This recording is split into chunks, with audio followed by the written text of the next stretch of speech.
Geneva Show vous est présenté par Infomaniac, le cloud éthique.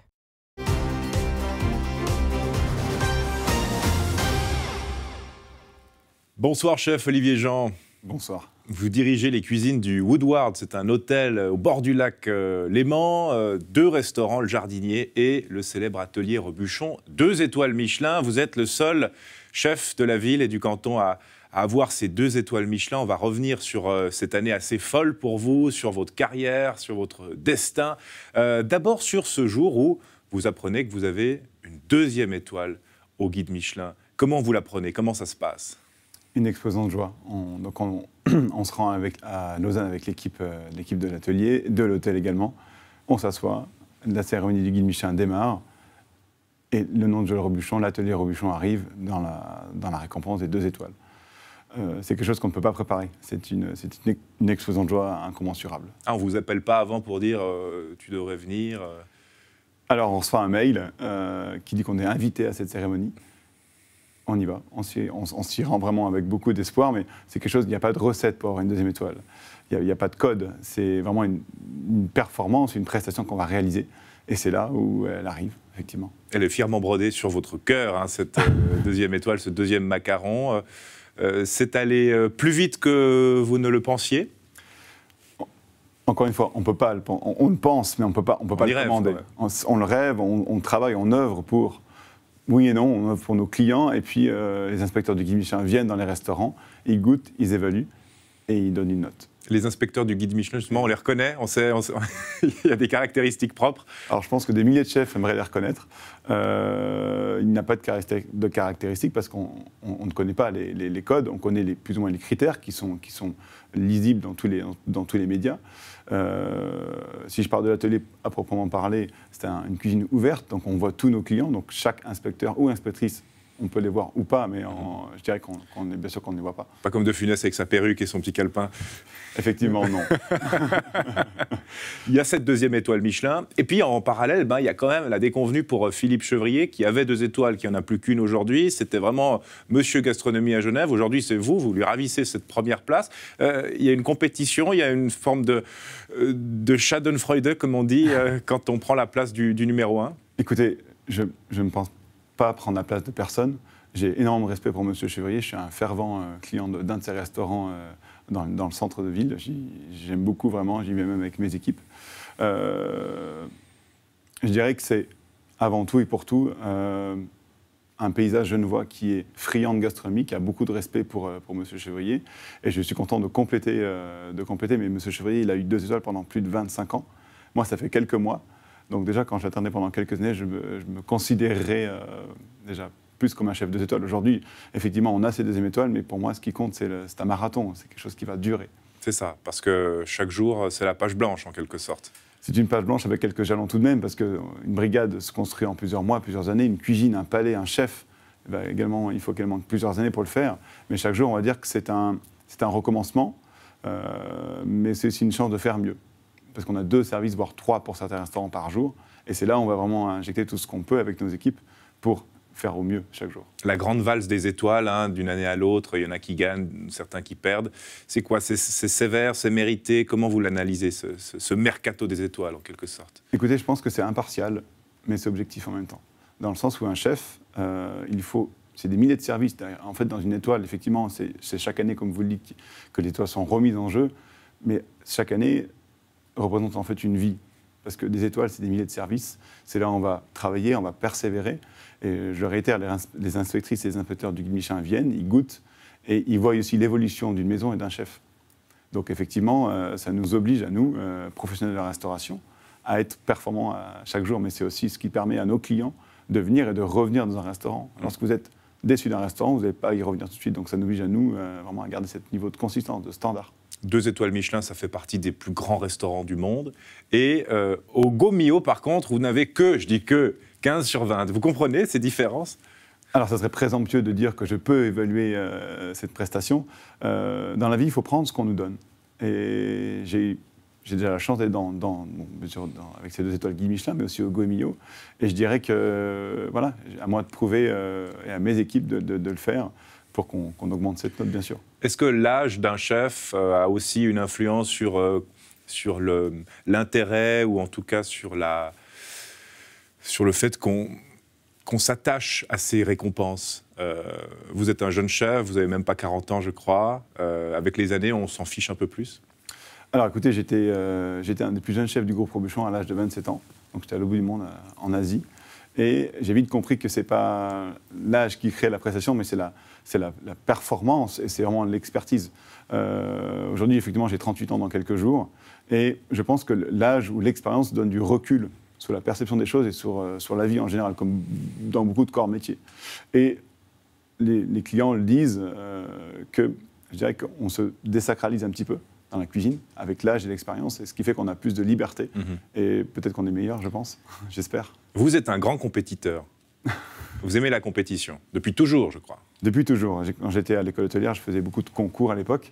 Il y avait plusieurs buts dans ces concours, se former, voir autre chose, le dépassement de soi, pour avoir, si vous voulez, cette performance, encore une fois. Parce que lorsque vous démarrez ce métier, je dirais qu'au début, peut-être vous êtes une centaine de cuisiniers, puis à la fin, il en reste 25, 35, etc. Les concours donnent, avant tout et pour tout, cette notion d'adrénaline qu'on retrouve dans un service. Et lorsqu'on est jeune, ces concours permettent de rencontrer des gens, de déboucher sur des places plus tard, et puis de démarrer votre carrière.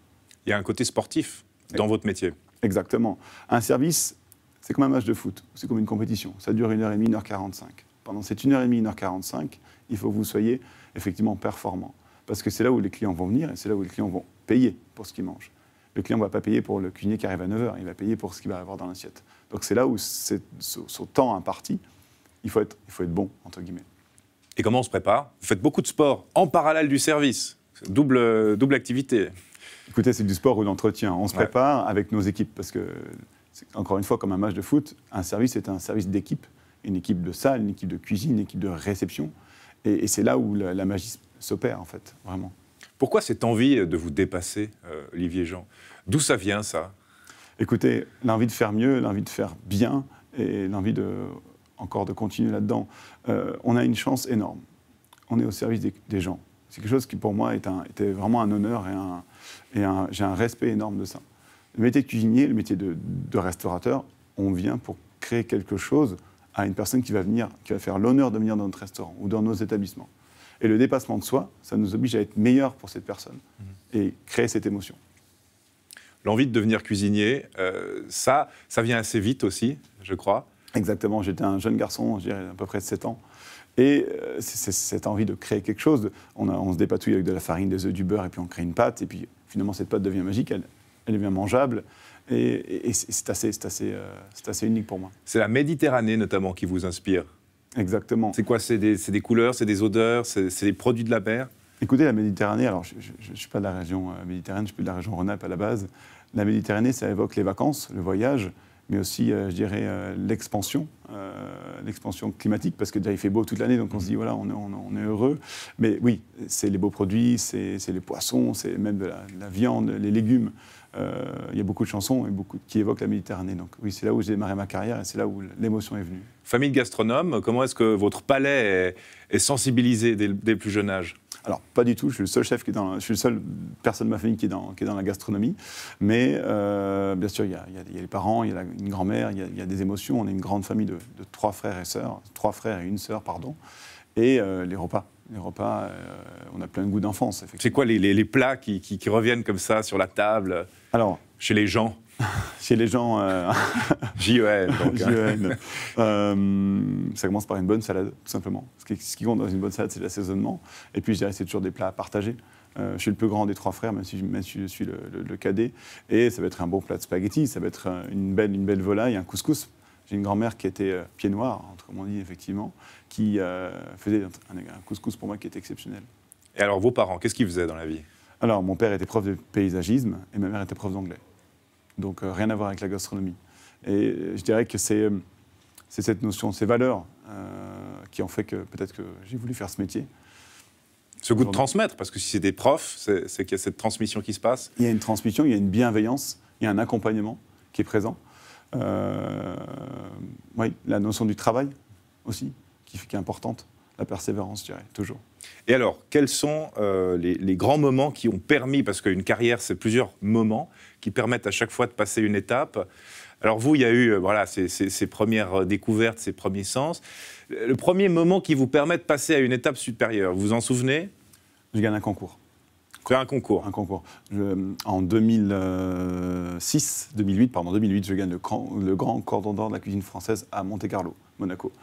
Et c'est là où une porte s'ouvre, effectivement, pour la Méditerranée. Et je rentre au Louis XV, et je travaille pour Alain Ducasse. J'y reste 3 années.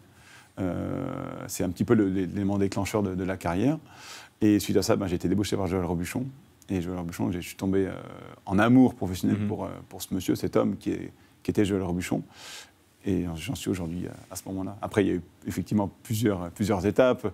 Le premier poste de chef, quand vous devenez chef, en fait, dans notre métier, il n'y a pas de diplôme pour devenir chef. Être chef, c'est à un instant T de votre carrière, vous avez justifié d'une certaine maturité professionnelle, d'une certaine expertise, et c'est quelqu'un qui vous tend la main, qui vous dit « Ok, mon garçon, vas-y ». Et c'est ce côté de transmission que vous avez évoqué qui est très important. Et donc, j'ai démarré à Monte-Carlo, je suis parti à Paris, et à Paris, je suis devenu chef pour le premier atelier à Taipei, Taïwan, à l'autre bout du monde, en 2013. Alors, vous avez évoqué 2 grands noms de la gastronomie, je vais en donner un autre. On va revenir sur ces 2 noms, parce que j'ai envie que vous en parliez. Anne-Sophie Pic, d'abord, on va voir une photo d'elle. Anne-Sophie Pic, qu'on connaît bien en Suisse romande, puisqu'elle a un restaurant à Lausanne, au Beau Rivage. Elle a aussi son fameux restaurant à Valence. Comment est-ce que vous l'avez rencontrée? Comment est-ce que vous avez travaillé ensemble? Alors, j'étais stagiaire chez Anne-Sophie Pic, parce qu'à l'école hôtelière, on faisait beaucoup de stages. J'étais en bac professionnel à ce moment-là de cuisine, et je rentre effectivement en stage chez Anne-Sophie Pic. J'étais au poste froid, et je vois cette dame.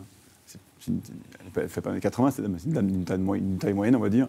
Et j'ai tout de suite été transporté par cette aura et ce charisme qu'avait cette jeune femme à l'époque, parce qu'elle était plus jeune que mes temps, même si elle est toujours effectivement très, très bien.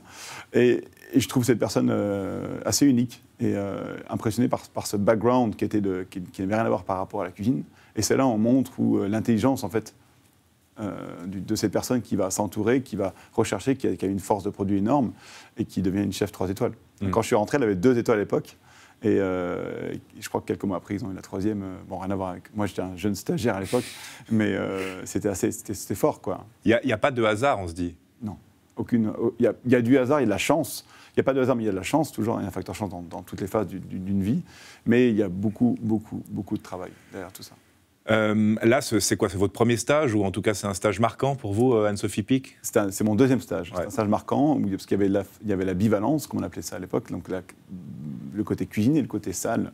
Et je commence bien sûr par la cuisine, et puis un petit peu de salle après. On dit ces stages, finalement, on est tout de suite plongé dans l'huile bouillante, quoi. Ça passe ou ça casse. Vous, voilà. Ça n'a pas cassé. Ma foi.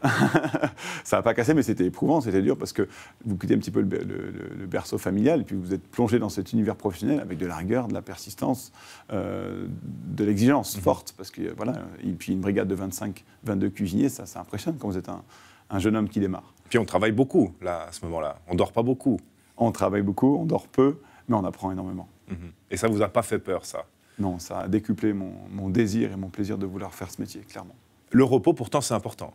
Le repos, c'est important parce que c'est ce qui donne du recul sur les choses, c'est ce qui donne aussi une approche différente, une approche bienveillante. Aujourd'hui, je suis cuisinier, mais je suis avant tout et pour tout manager, chef de plusieurs brigades. Et ce sont ces femmes et ces hommes qui vont travailler pour moi et pour surtout nos clients. Et c'est là où le repos est important. Bon, vous êtes un petit dormeur. Ça dépend des jours, mais oui. C'est quoi en moyenne? Je dirais entre 6 heures quand c'est bien, 5 à 6 heures. Pour la semaine, le week-end, j'essaie de dormir un peu plus, mais...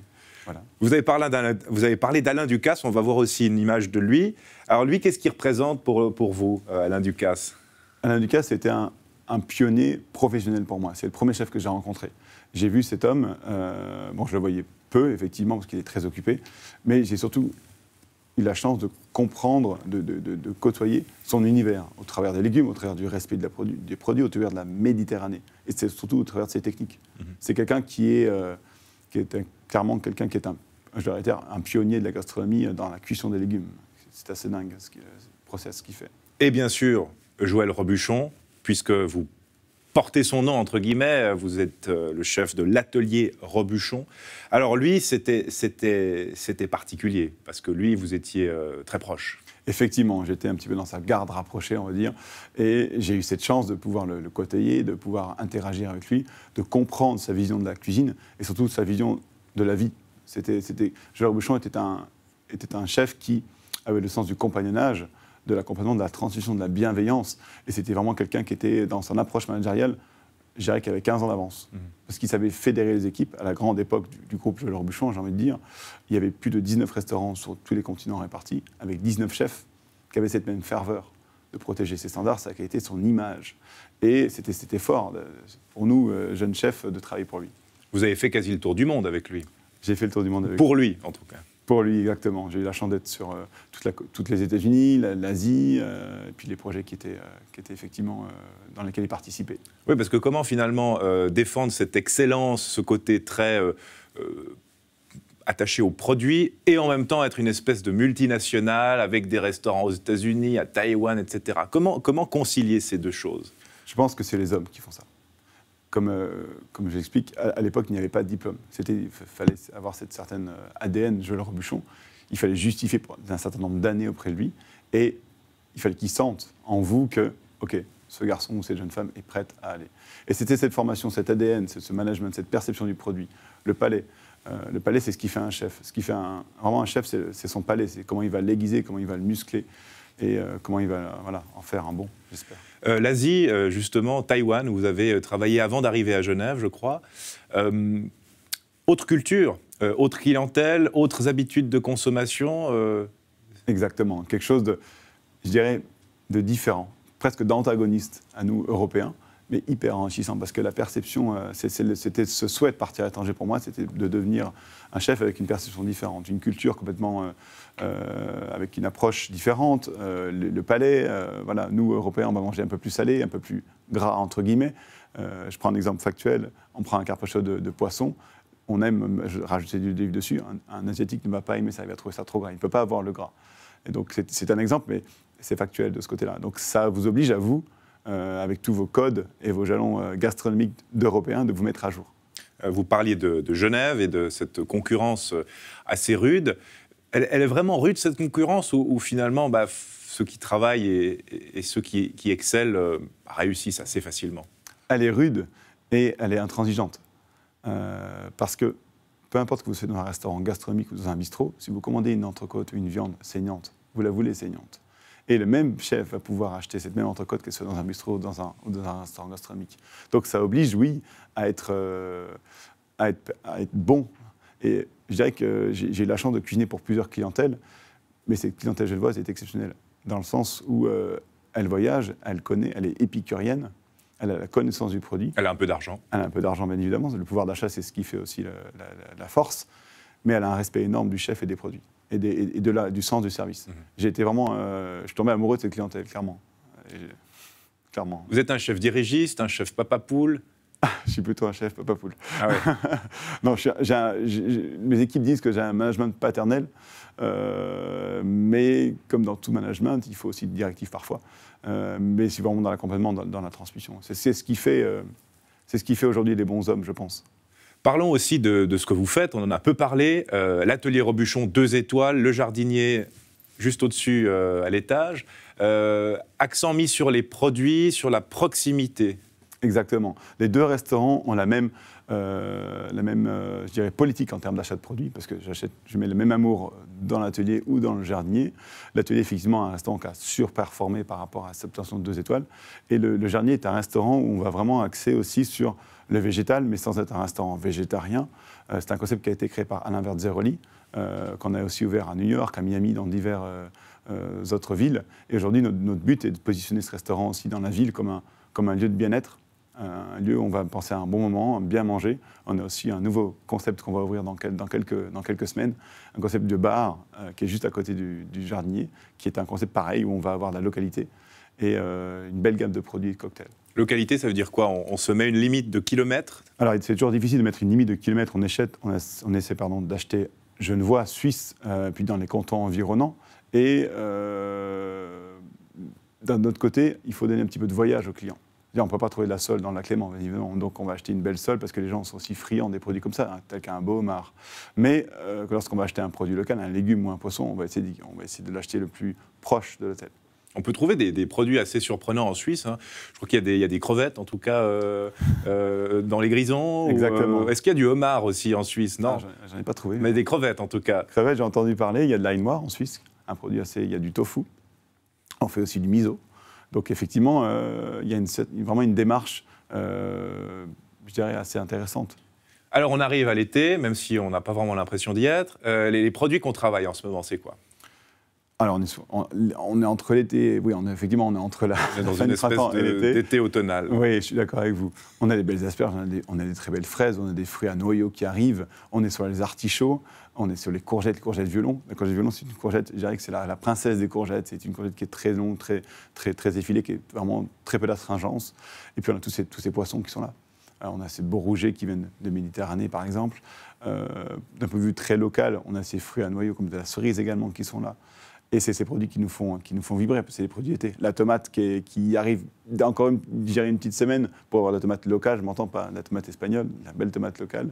Et là, on va pouvoir s'amuser un petit peu. Et les tendances gustatives, les gens, qu'est-ce qu'ils attendent en venant chez vous?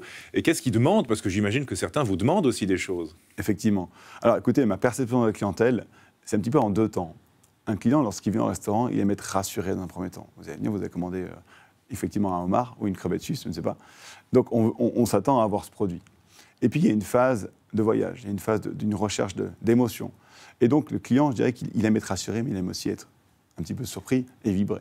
Donc ils viennent avec une appréhension qui va être bonne, je l'espère, avec une commande d'un produit ou du moins d'une prestation. Et puis ils aiment avoir un petit peu de voyage.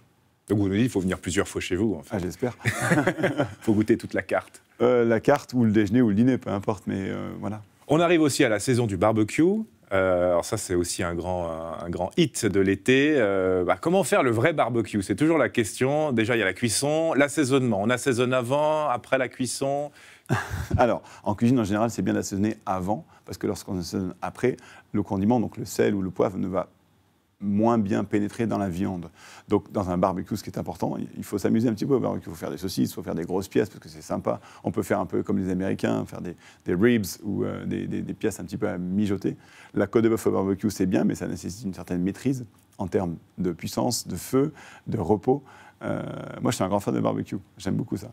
On a des petits barbecues en cuisine qu'on appelle des rabat à grill, qui sont des barbecues japonais, où on s'amuse un petit peu à faire des marquages sur les pièces. Vous avez parlé de la cuisson, ça c'est vrai que c'est essentiel, parce que la cuisine, c'est au degré près, c'est de la chimie. Hein.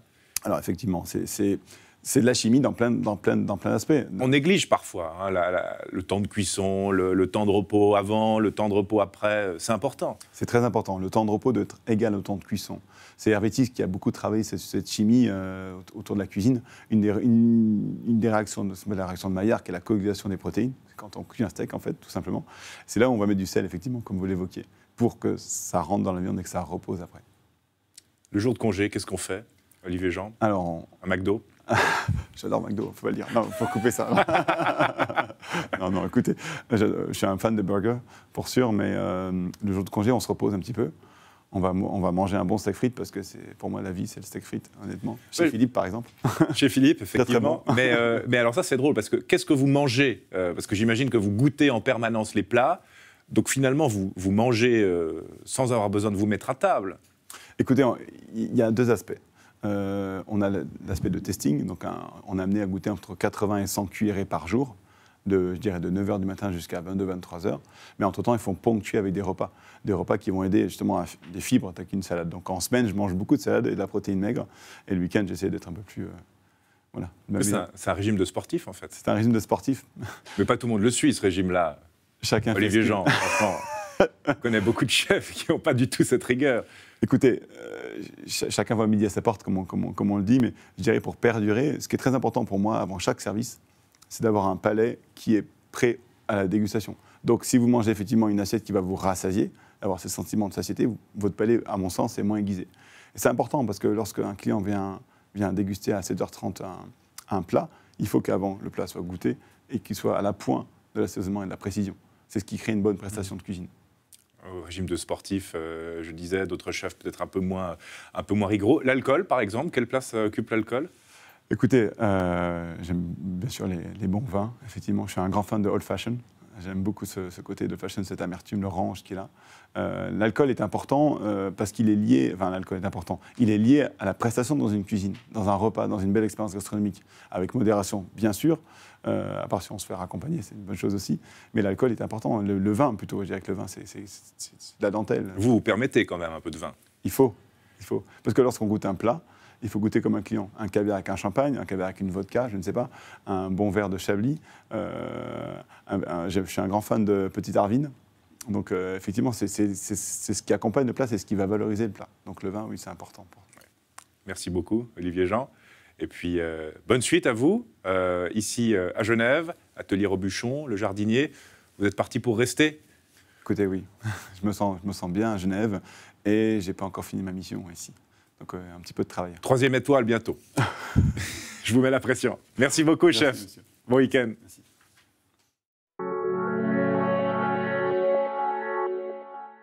Infomaniac, le Cloud Éthique vous a présenté Ginny Vachaud.